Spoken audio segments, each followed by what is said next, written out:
Hello and welcome to Just Jets, episode number 148. What is going on? I am Matt O'Leary, going to be hanging out with you here for this episode of a State of the Union, just like please praying for dear life that the Jets can come out and make the playoffs. We'll get into the season being on the line. The Jacksonville Jaguars coming up on Thursday Night Football, some prime time New York Jets, and of course your voicemails. But before all of that, hey fellas, this episode of Just Jets is brought to you by our favorite producers of ball trimmers, Manscaped. The global leaders in below-the-waist grooming are leaving 2022 with brand new products. Preserve Cologne and Preserve Body Wash. 2023 is the year to up your hygiene game and smell amazing, and Manscaped wants to help you by doing so with this special offer. Use my code JETS20, that is JETS20, for 20% off and free shipping at manscaped.com. Take the leap into the new year and join these 7 million men who already trusted Manscaped. Pick yourself up something nice. All right, guys. The New York Jets season is on the line for Thursday. And what sucks is, remember early on in the year, we were talking about, all we want to see from the New York Jets is meaningful December football. And we got to meaningful December football, and I hate it. Not really. No, I just wish there was a better result here, because the New York Jets are losers of 3 in a row and are now playing for their playoff hopes. They have to win out, and they need some help.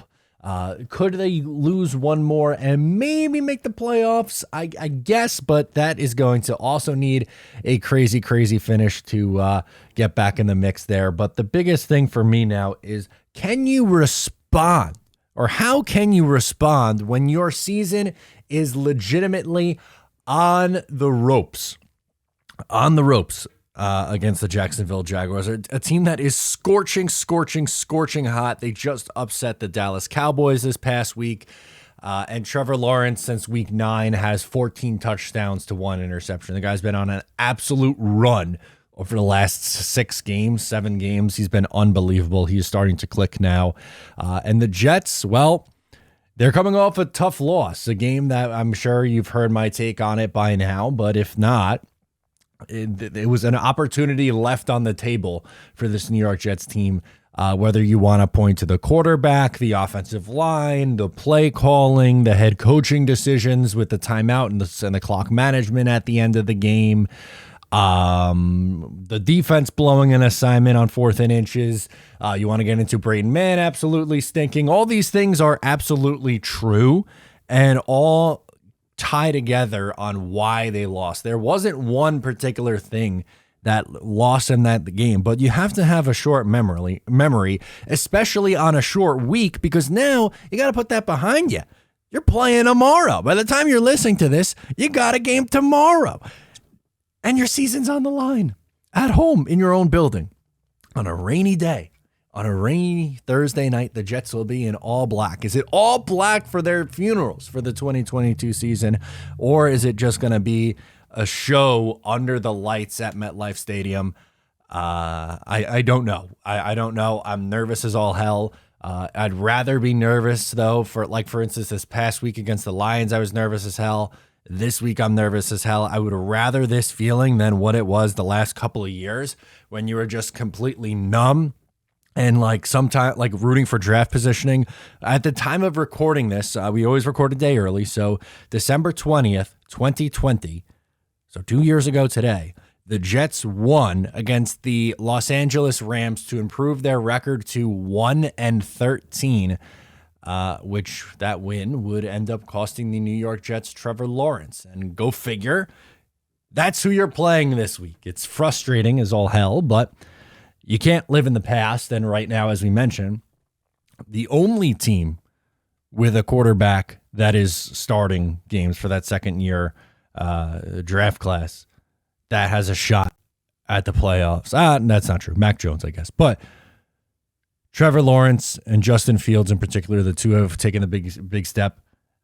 Probably not going to be in the playoffs. Maybe the Jets aren't either, but I don't know what I'm saying. I'm just nervous for this game, guys. I'm allowed to be nervous for this one. And it's a good nervous. I'd rather do this than it'd be like, oh, well, Remember, like around this time last year, we were arguing if like George Karlaftis was good or not and worthy of a top 10 pick. If Sauce Gardner was worth a top 10 pick or not. That was obviously a yes. Jermaine Johnson, was that going to be the pick for the Jets at 4? Were they going to go Garrett Wilson or offensive line?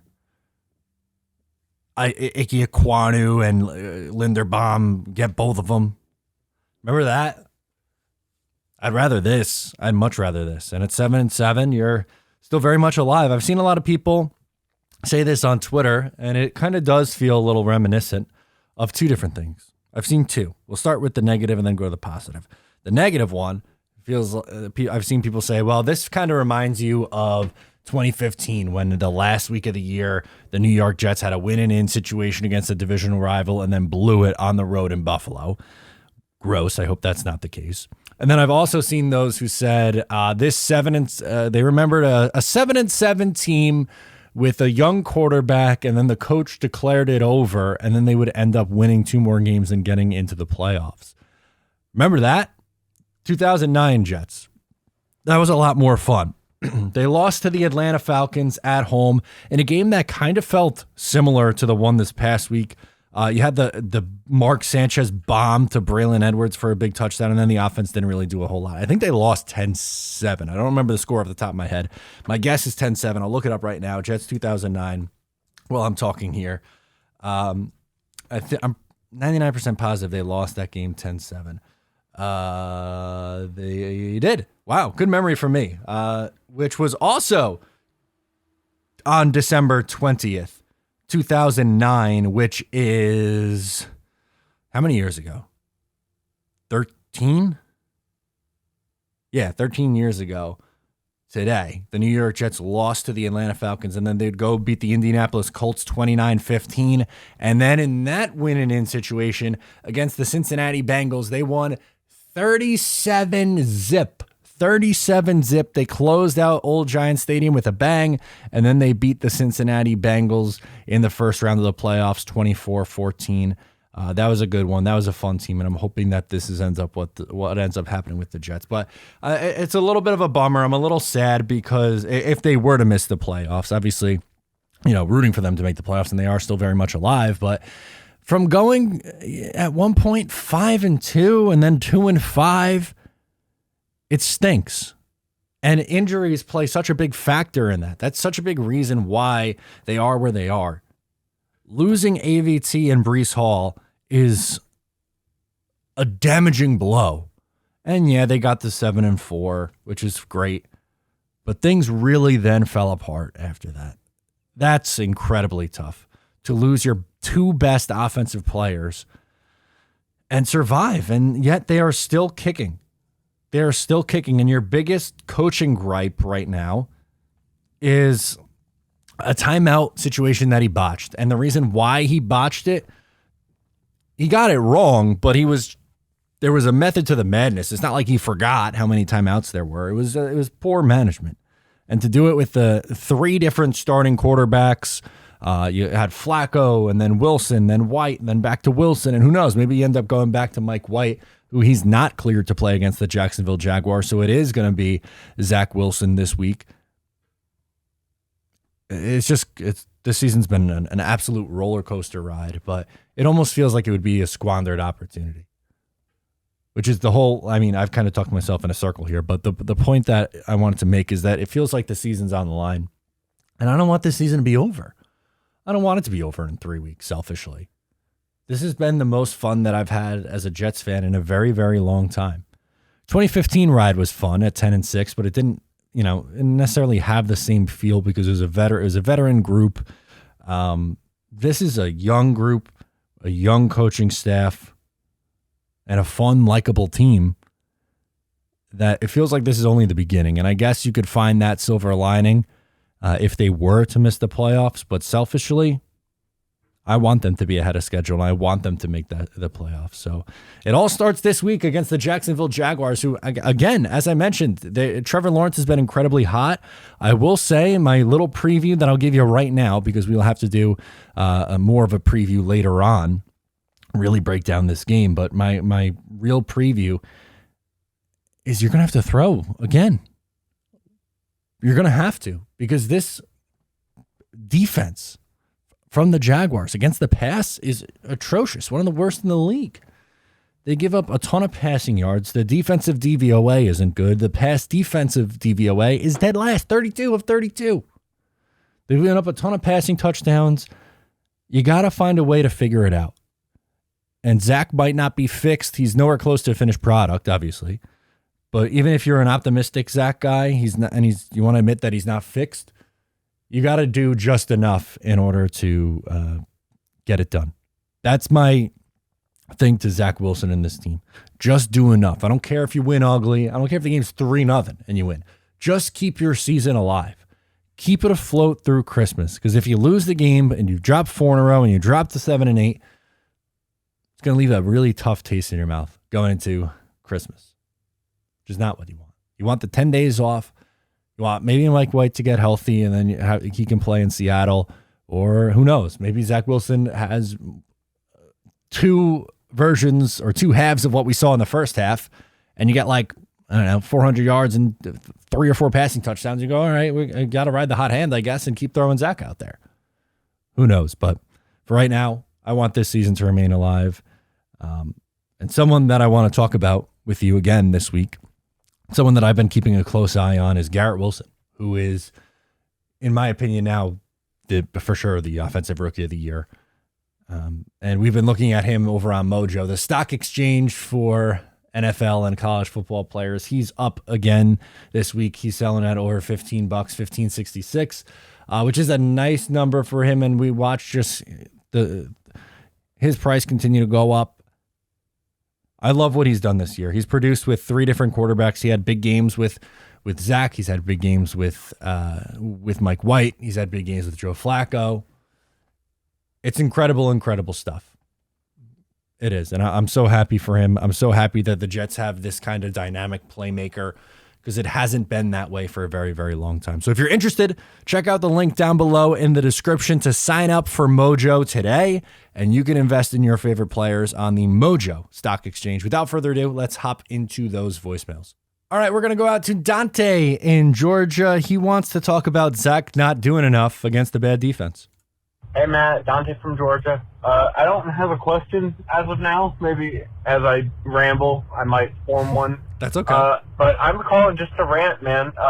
This sucks, dude. I hate seeing Zach play football, dude. I hate it. The defense choked today, which is ultimately, I guess, why we lost, because they just let up that big-ass play at the end of the game. But, I mean, the biggest argument that people would use to defend Zach was, well, he played all these good defenses. And then, okay, we throw him into Detroit, a bottom defense in the league, and puts up 17 points. I don't care if he made a good throw to CJ. I don't care if he made a good throw to Garrett. I don't care. You put up 17 points against a bottom defense as the number 2 overall pick. I don't want to see him play football again. I honestly didn't even watch the game today. I was watching highlights of, when they would post a clip of, a play or something, and my friends were giving me the play-by-play, because I will not watch a game that Zach Wilson is the quarterback of. And maybe that makes me a bad fan. I don't know. It probably does. But I'm not going to waste my Sundays watching that bum play quarterback. I'm not doing it. So I guess one of my questions is, what do we do next season? Do you think we should give Mike White the job, give him a full off season, maybe draft some people, put around him, solidify some, maybe get younger in the linebacker department during the draft or free agency, or, like I said, put White behind center, start the season with him? Do you think we trade for a veteran? But I don't think we'll be in a position to draft another quarterback. Because we can't draft quarterback. But that's my question. What's the next step? Maybe you'll defend Zach today. I don't know.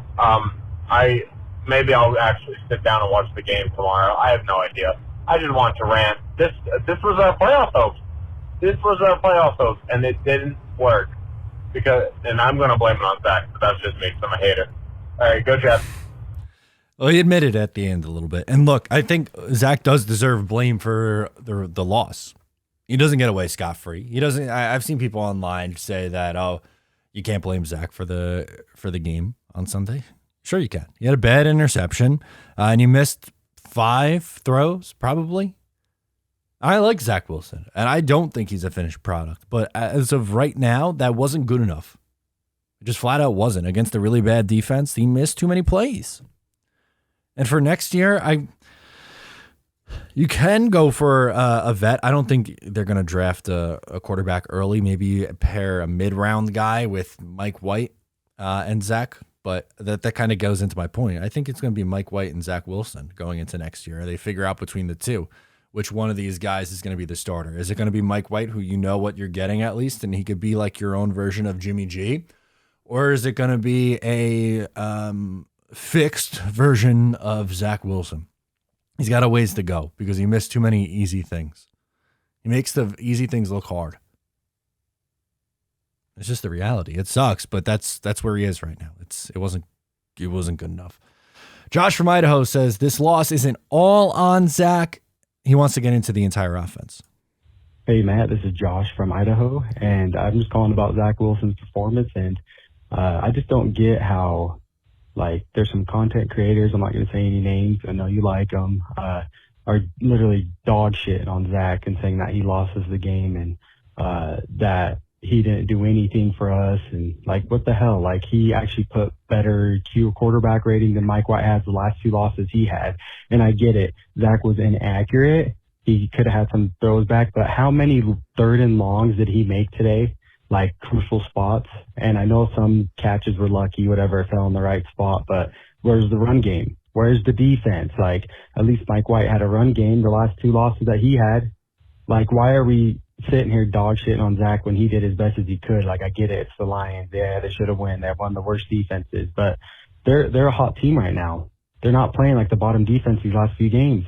They've been doing good. So to blame the whole loss on Zach is not okay. And, like, I think Mike White should start over Zach, but you can't be shitting on him when he did his best today. That's all I got to say, man. Yeah, I get it, and you're right. I think some are too overcritical, but he didn't do enough. He did not do enough. You got to be able to make some of the throws that were open for him, and there were opportunities there. He probably left 75, 100 yards on the field. That can't happen, man. And again, I like Zach. I want Zach to work out, but Mike White has been more consistent this year. And I wasn't a Mike White guy. I think it's a very different version of what we saw from him, hell, even in preseason. The guy was the worst quarterback the Jets had in the preseason. Strevler looked better. Flacco looked better. You only saw Zach for 2 drives, and that wasn't great. But Mike White stunk in the preseason, but something clicked for him. He's getting the ball out quickly. He's getting the ball in his playmakers' hands, and he's standing in there and making big throws in the pocket, which is important. And the effort wasn't good enough from Zach. I hope it's better this week because they need him. Mike White's not going to play. I know he's searching for some doctor who's going to clear him. It's not going to happen. And with all his busted ribs behind the state of the offensive line right now, he's just going to take another shot. And I know that's going to be I've seen it and heard it all with why it's not Zach's fault in the offensive line. And yeah, the offensive line isn't good enough. And yes, there were instances where the offensive line was at fault for errant throws or sacks or whatever. But we can't just like close our eyes and pretend that you didn't see Zach standing there with a clean pocket and missing people. It happened too many times on Sunday. Eric is calling in from Belgium. Wants to get into Mike White. All right, let's do it. Well, it's Eric from Belgium. Don't want to say I told you so, but I did make a call to you later in the week, once I found out Wilson was starting. And he's gotten better, but I'm sorry. Mike White has to play when he's ready. There's just Mike White needs to play. I pray to God he plays against the Jags because we're not beating them with Zach. We're just not. I mean, he played okay today, but like the interception, the overthrow to Moore was open on that play. He underthrew him. Not overthrew him, he underthrew him from what I saw. Taking sacks, 2 sacks again on the final drive. It was a miraculous throw to Moore, but like the 2 sacks, I don't want to hear the defense didn't do a good job because they did. They only gave up really 1 touchdown. You can't ask anything more of them. Yeah, they gave up a final. They broke at the end. Eventually, you're going to break. They need to score points. If Mike White were in there, we would have scored on multiple drives. I have no doubt about that. That defense blows. I'm sorry, the Lions defense sucks nuts. I'm not giving them any credit. Sucks nuts. We're a better team than them. We're a better team than the Vikings. I'd say Minnesota were more even. We're a better team than Detroit. And, well, I think we've got our answer. I mean, I think, I already know the answer, but I want to see what you think. Pray to God Mike White starts from Thursday. Yeah, he's not going to be good to go for Thursday. Your best case is that he's available for the Seattle game. Mike White wouldn't have been able to make the touchdown throw to CJ Uzomah, but he makes more of the throws that Zach misses, and it probably evens out. And to the defense's credit, they have really no margin of error. They allowed 13 points. 13. And that wasn't enough. It's not good. That's an indictment on the offense. And the special teams for giving up a touchdown. And Braxton Berrios, who had a tough day again. It's hard. It's really hard right now to watch this team struggle. They're going through it, and they need to snap out of it and snap out of it quickly. We're going to go out to Will calling in from Dallas. Hey, Matt. Will calling from Dallas. I'm in the car on the highway, so hopefully you can hear me. Don't worry, I got cruise control on. But hopefully you can hear me. I don't even know what to say. I think I finished watching the game in my car in a parking lot, so I think my steering wheel and the dents in it will tell you more than I can tell you about how frustrated I am about that game.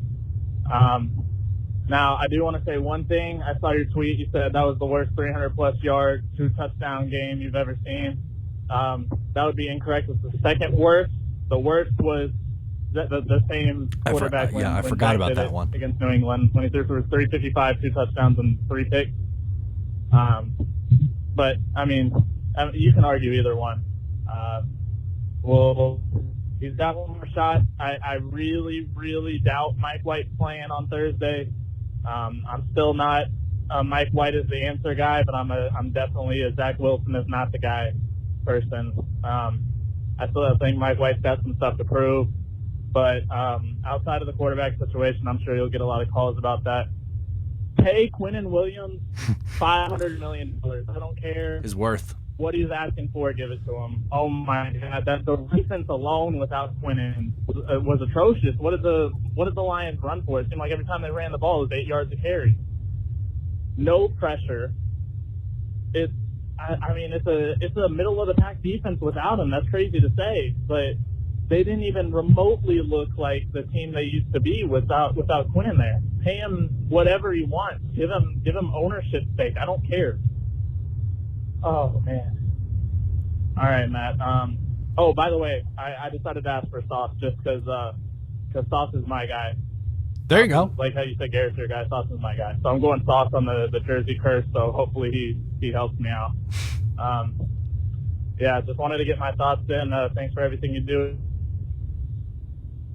Appreciate it, my man. Yeah, glad you went with the Sauce one. I think that's a good choice. We did a ton of Zach stuff, so I'm going to focus on the Quinnen Williams that you brought up because he's been unbelievable, and the Jets defense missed him. They did enough. or what should have been enough in the game. But you're right, they're a different unit without him there, man. 13 games he's played, 11 sacks in those 13 games. He's been an absolute stud for this team. Unfortunately, he's missed time every year that he's played. You still got to find a way to you got to pay him. He just turned 25 years old at the beginning of the month. This defense is significantly worse when he is not on the field. And the Jets don't have a ton of guys that they need to that they draft and need to retain, at least not right now. Quit it, you have to. He's too important. He is the best interior defensive lineman not named Aaron Donald this season. And it's really not particularly close. He's trending towards playing on Thursday, and thank God, because they desperately need him. He needs to be on the football field on Sunday. Or Thursday, rather. That's a fact. Let's go Constantine. He's calling at, where's he calling from? Constantine is calling in from Florida, and he wants to talk about a free agent quarterback. Or not a free agent quarterback, but a veteran quarterback who's not on the team right now. How about that? Hey, Matty. Hey, buddy. This is Constantine from Florida. Listen, Matt, I got to have a serious talk with you, pal. I don't think this situation is going to get any better with Zach Wilson. He didn't play bad today. But all I got to say is one thing. Look at how the Raiders came back again against the Patriots in the fourth quarter, needing a touchdown in less than 2 minutes. Who's at the helm? Derek Carr. Who do we need to get in order to get over the hump? We need Derek Carr. Mike White, he's a good quarterback, but I think he's a backup, in all honesty. Zach Wilson, maybe he's a starter for another team, but not ours. Chemistry is a very important thing between receiver and quarterback, and all I saw of Garrett Wilson was frustrated the entire game with Zach Wilson. You can't have that chemistry interrupted and have a potent offense. We need a potent offense because our defense is legit. Now, our defense did let up one time, I think, this whole year, and that was that play to the tight end for the Lions to take the lead late in the game that put them ahead for good. But in all honesty, you and I both know our defense has been carrying us games too. So Zach played well, and I think he showed some strides. But if we're going to consider ourselves a contender, and mainly next year, because I don't know if we're even in the playoff picture right now, but real quick, I'm not going through another Ken O'Brien bullshit era. I'm not going through that. We need to get a quarterback that's going to take control of this offense and take them to the next step. Mark Sanchez took us to 2 straight AFC championships, mainly because of our defense. He wasn't even good enough to get us over the hump and get us into the Super Bowl. You think Zach Wilson is? I think it's the same exact scenario if we stick with Wilson. We might make it to an AFC championship, and that's it. The bus stops there. Get Derek Carr. Get a veteran that knows how to handle these situations late in games, that doesn't panic, that knows how to act when the situation gets tough. Again, I'm not going through another quarterback like Ken O'Brien. Not doing it. I've been watching the Jets for 53 years, bro. Enough is enough. I get it. Anyway, tell me what you think. And as always, J-E-T-S, Jets, Jets, Jets. Let's go. I love it. Merry Christmas, buddy. Merry Christmas to you as well. I appreciate your energy each and every week. It makes me happy whenever I hear your voice pop on. Derek Carr, I don't know why, and there's some fans, and whether it's just the Jets or just in general, I don't know why there are so many people who would be against the idea of Derek Carr. I don't think they realize how good he is. He completes, for his career, 64.6% of his passes. This year, 61.2%, which would be the lowest since 2015. But last year, 68.4%, 67.3%, 70.4%, 68.9%. He's thrown for 4,000 yards. 2018, 19, 20, 21. He's at 3,300 right now, which paced out over a full season. His pace this year is 4,065 yards, 28 touchdowns, 13 interceptions. Yards per attempt right over 7, 89.2 rating. He would legitimately probably be the second best quarterback in franchise history behind Joe Namath the second he put on a Jets uniform. Do I think he's an absolute star? No. Is he a good quarterback? Yes. And he will win you a ton of games. And he doesn't miss time. He's played 16, 16, 15, 15, 16, 16, 16, 17, and all 14 games so far this year. That is also important. He is 31 years old. He'll turn 32 in March. I'd imagine he still has some years left under his belt. I don't get the Derek Carr hate. I don't get it. Let's go out to James. He wants to talk about Wilson outside the pocket and Mike LaFleur.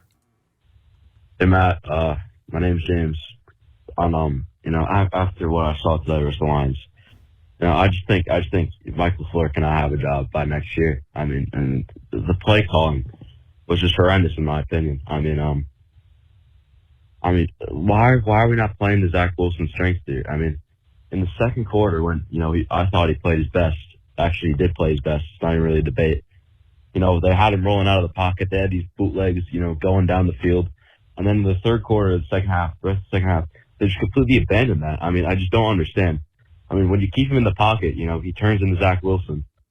But, when you roll him out a little bit, that's when you're playing to his strengths. And when you keep him in the pocket, you're playing to his weaknesses. And I don't know what game LaFleur was watching there to, not see that. I mean, his play calling has been bad all year, in my opinion. I think he's just got to go. All right, see you, Matt. I love the show. I don't see them moving on from either coordinator. I really don't. I don't see them pulling the plug on Mike LaFleur.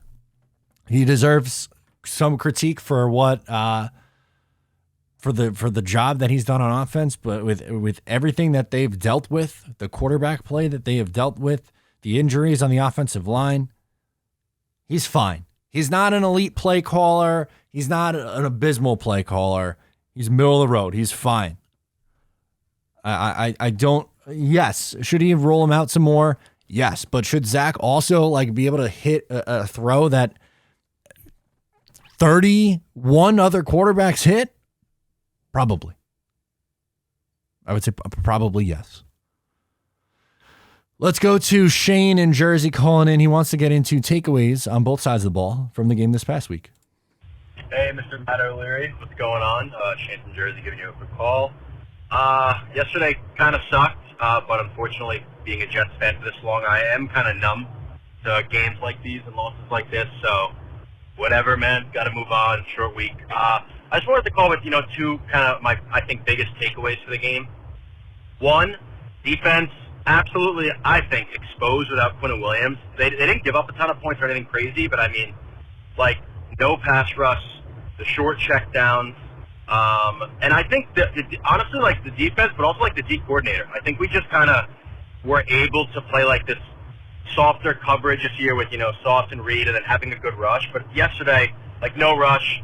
Goff was just check down city down the field. How many 5 to 7 yard hitches did he throw, swing outs and stuff like that? I mean, and then Quinn, we see how big he is now, how he really is an X factor on the defense, helping out for the linebackers and the safety troubles, because boy did that hurt yesterday. And then on that big play, Quinn seems to always come up with a big play on 3rd and 4th down. Massive touchdown was an absolute killer. That's one. And two, again, being numb, I'm obviously pretty upset and mad we lost, but I think yesterday was a big game of what Zach Wilson is. I don't know if he's going to be, and I don't think he'll be the QB going into next year. And 300 yards yesterday, but 50% completion. Didn't lose us a game, but didn't do nearly enough to win. Yep. The missing the inconsistency is a killer, and that's just what really hurts. The second overall pick, he has the ability to make all the big plays, but they're just so few and far between, and those everything in between is you're holding your breath and you're petrified of what may happen. And that's just too scary, man. I think that was a big, for me, eyes wide open kind of thing for Zach Wilson. So, we saw a lot, and it kind of made me see a little clearer of what he kind of is. So, what are you going to do? And then also, I wanted to end on this tweet I saw from somebody. There's also a lot of drops with like Zach and even like Mike White a bit in the past. Zach never like makes a fit when anybody drops a ball. And I know he sails some of these passes and like Garrett or Elijah get animated. And I really did like the tweet that Zach doesn't bat an eye when these guys drop a really good ball to him that was a hard throw. And, he misses the throws here and there, but like the animation I think has to stop a little bit. Like just, relax a little bit. That was just my final thought. But other than that, yeah, what do you think about my takeaways and the final thought? Alrighty, be good, man. Catch you later. Peace. Thank you, man. Yeah, I want to talk about that because you brought that up and no one really else has. We did a lot of the Zach discourse already today. I agree with you, man. Quinnen Williams is just such a huge difference maker on this defense, but I can't say that I necessarily blame Garrett Wilson for showing the frustration. He wears his emotions and his heart on his sleeve, and he got frustrated in the moment, and I get it. It's frustrating. You probably prefer if that doesn't happen, and I know people run with that and say, oh my God, they hate playing for him, but then you also see, like, after the game, Garrett Wilson going up to Zach and giving him a hug and talking to him like, we got you. So I look at Garrett as a leader on this team. Do I wish he wasn't maybe as animated? I guess. I think it's a little bit nitpicky, but I hear where you're coming from. I would prefer if it wasn't there. But yeah, Zach Wilson, at least I would say his attitude on the field is fine. He doesn't get mad at any of the teammates. Not that he really, is in a ton of opportunities where he can get mad, but it's tough. You see those the big throws and the big plays, and you get excited, and then you just the little things aren't there consistently enough. James from New York is calling in next. He wants to talk about the Jets special teams. Let's do it. Hey, Matt, what's going on? James from New Jersey. How's it going? I'm sorry. We'll do James from New Jersey first and then James from New York after. Sorry about that. The two James back-to-back threw me off. We'll do James New Jersey first, then we'll go James New York. What's going on? James from New Jersey. How's it going, buddy? Good, man. I'm trying to think of the last time I called you. I think it was when Mike White won the Chicago game, and I told you that Mike White told Zach to hold his beer. I think the football gods are making me eat my words. But anyway, listen, I'm going to be honest. I did not watch the Lions Jet game because I was at a meeting all Sunday. So I can't be the one to criticize or Zach was good or Zach was bad. Like, listen, the New York Jets lost the game against the Lions. It wasn't all on Zach. It was a collective effort. Braden Mann screwed up a punt that led to a punt touchdown. Defense gave up on 4th and 1 or 4th and inches, what I'm hearing. And, Zach did miss some big throws. It was just a New York Jets loss. That's how I see it. And right now we need Zach again for us to still be alive in the playoffs. Like, I think it's possible. I think we can win and we can beat Jacksonville, but it's going to be a collective effort from the team, offense, defense, the coaching staff. Everyone needs to set the tone. I don't think it's just Zach, but, because, listening to everyone from Carton to Tiki and Tierney to obviously Joe Benigno to Chris Sims and Mike Florio, it's just the New York media, and this instant coffee thing that John Buffalo talks about. Like, I get what he's like, we want it now, unfortunately, but we can't be critical. Right now, Zach's the only option, and we can't turn against him, unfortunately. And because, we can't Joe Flacco be on the freaking sideline. Be on the field. That's no way, no how.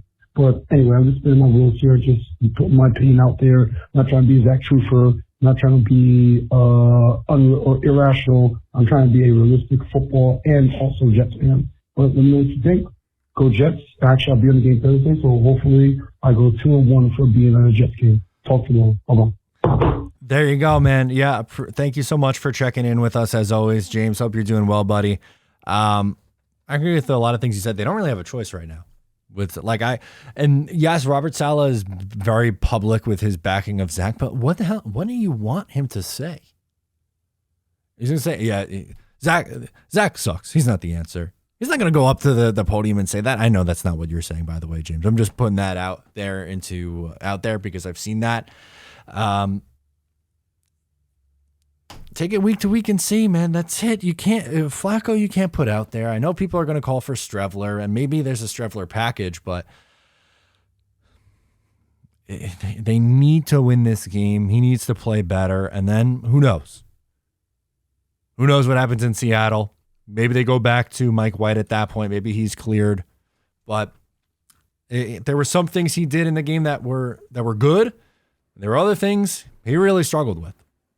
So it wasn't, I don't know. I don't think you could really say that he was good or necessarily really say that he was bad either. It's kind of, it was okay because there were some good moments and then some really bad moments. So it was kind of middle of the road. Let's close out. We'll go back to James from New York. Hey, Matt, it's James from New York. I wanted to talk today and ask you kind of your opinion on the Jets special teams play, in particular, like kind of how it's been definitely looking like a bit of a letdown recently. I pulled up some stats online and, just taking a look through, I mean, Berrios last year averaged 30 yards per return on kickoffs, about 13.5 yards per return on punt returns. Both of those are pretty down. He's down to about 22.5 on kickoffs this year and about 12 on punt returns. There's clearly been some pretty glaring plays, like where maybe he's let some punts, bounce that he could have fair caught. Just doesn't seem like he's quite clicking. He's not sure what's happened there. Obviously, kicking has been a huge upgrade with Zerline this year. But Braden Mann hasn't been great either. The Jets have allowed 2 of the 3 punt return touchdowns this season, both of which were in incredibly critical moments. Obviously the Patriots game that we got walked off on, and then against Detroit there, that was really the only touchdown they had in the first half.